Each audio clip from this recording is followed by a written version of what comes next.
आइए जानते हैं आज की कुछ अंतर्राष्ट्रीय खबरों को। पहले एक नजर आज की हेडलाइंस पर।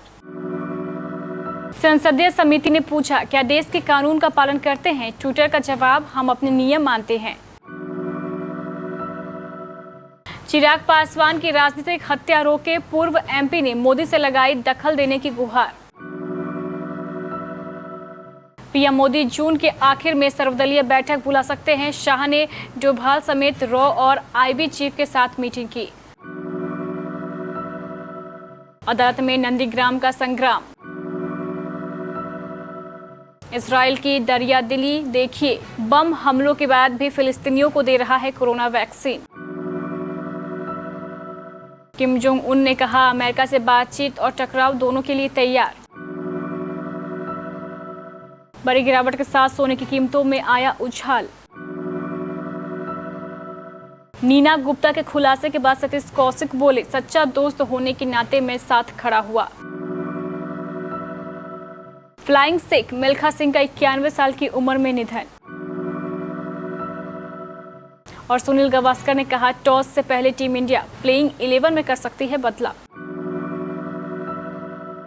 भारत सरकार और ट्विटर के बीच तनाव और ज्यादा भड़क सकता है। नए आईटी नियमों को लेकर पहले से ही दोनों के बीच टकराव अभी खत्म भी नहीं हुआ है कि ट्विटर ने एक संसदीय समिति के सामने कहा है कि वह देश का कानून नहीं बल्कि अपने नियम मानेगा।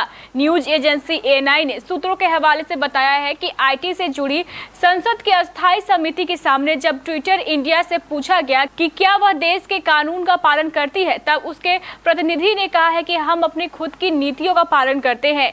न्यूज एजेंसी PTI ने सूत्रों के हवाले से बताया है कि समिति के सदस्यों ने ट्विटर इंडिया के अधिकारियों से कुछ सख्त सवाल पूछे, लेकिन उनके जवाब में स्पष्टता नहीं थी। लोक जनशक्ति पार्टी में चिराग पासवान और उनके चाचा पशुपति कुमार पारस के बीच विवाद बढ़ता जा रहा है। एक दिन पहले पशुपति पारस को लोजपा का अध्यक्ष चुन लिया गया था। हालांकि चिराग पासवान को खुद से छीने गए पद पर चाचा का बैठना गवारा नहीं है। पार्टी के ज्यादातर नेताओं का समर्थन जाने के बावजूद चिराग इस लड़ाई को लंबा लड़ने की बात कह चुके हैं। हालांकि इसी बीच लोजपा के एक पूर्व सांसद अरुण कुमार ने कथित तौर पर पीएम नरेंद्र मोदी को चिट्ठी लिखी है। बताया गया है कि इसमें उन्होंने प्रधानमंत्री से उनके हनुमान चिराग पासवान की राजनीतिक हत्या रोकने की अपील की है। मीडिया में चल रही खबरों के मुताबिक जहानाबाद से लोजपा के सांसद रह चुके अरुण कुमार ने मोदी को जो चिट्ठी लिखी है उसमें कहा गया है कि आप दखल देकर चिराग पासवान की राजनीतिक हत्या रुकवाइए। विशेष राज्य का दर्जा खत्म होने के करीब 3 साल बाद जम्मू कश्मीर की सियासत फिर करवट ले सकती है। राज्य से जुड़े मसलों पर अंदर खाने हाई लेवल मीटिंग का दौर चल रहा है। मीडिया रिपोर्ट के मुताबिक प्रधानमंत्री नरेंद्र मोदी ने अगले हफ्ते गुरुवार को सर्वदलीय बैठक बुलाई है। इस बैठक के लिए सभी दल के लोगों को सूचना भेज दी गई है। फिलहाल औपचारिक तौर पर इसकी जानकारी साझा नहीं की गई है। नंदीग्राम के संग्राम में हार के बाद अदालत पहुंची पश्चिम बंगाल के मुख्यमंत्री ममता बनर्जी ने जज बदलने की मांग की है। ममता ने शुक्रवार को कोलकाता उच्च न्यायालय के कार्यवाहक मुख्य न्यायाधीश को पत्र लिखकर नंदीग्राम से भाजपा के शुभेंदु अधिकारी के निर्वाचन को चुनौती देने वाली उनकी याचिका दूसरी पीठ को सौंपे जाने का अनुरोध किया है। लेटर में यह दावा किया गया है कि ममता को यह जानकारी मिली है कि उनकी याचिका पर सुनवाई कर रहे न्यायमूर्ति कौशिक चंदा भाजपा के सक्रिय सदस्य रह चुके हैं। चूंकि चुनाव याचिका पर फैसले के राजनीतिक निहितार्थ होंगे, इसलिए यह अनुरोध किया गया है कि विषय को कार्यवाहक मुख्य न्यायाधीश द्वारा दूसरी पीठ को सौंप दिया जाए। तृणमूल कांग्रेस प्रमुख के वकील ने लेटर में यह भी कहा है कि उन्होंने माननीय न्यायाधीश के नाम की कोलकाता के माननीय उच्च न्यायालय के अस्थायी न्यायाधीश के रूप में मंजूरी देने पर भी आपत्ति जताई थी और इस तरह संबंध न्यायाधीश की ओर से पूर्वाग्रह भी आशंका है। इजराइल इन दिनों फिलिस्तीन से आ रहे क्वांटम बम हमलों से परेशान है। हमास के साथ संघर्ष विराम के बाद से ही गाजा पट्टी में सक्रिय आतंकी गुट इजराइल के सीमावर्ती शहरों को निशाना बना रहे हैं।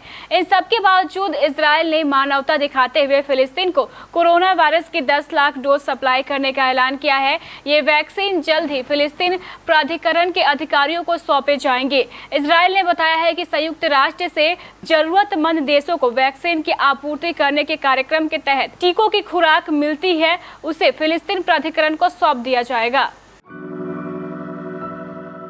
अमेरिका और नॉर्थ कोरिया के बीच तनाव जारी है, लेकिन आने वाले कुछ महीने काफी अहम साबित हो सकते हैं। जो बाइडेन के सत्ता संभालने के बाद अमेरिका और नॉर्थ कोरिया के बीच औपचारिक संपर्क नहीं हुआ है। इस बीच नॉर्थ कोरिया के तानाशाह किम जोंग उन का बयान सामने आया है।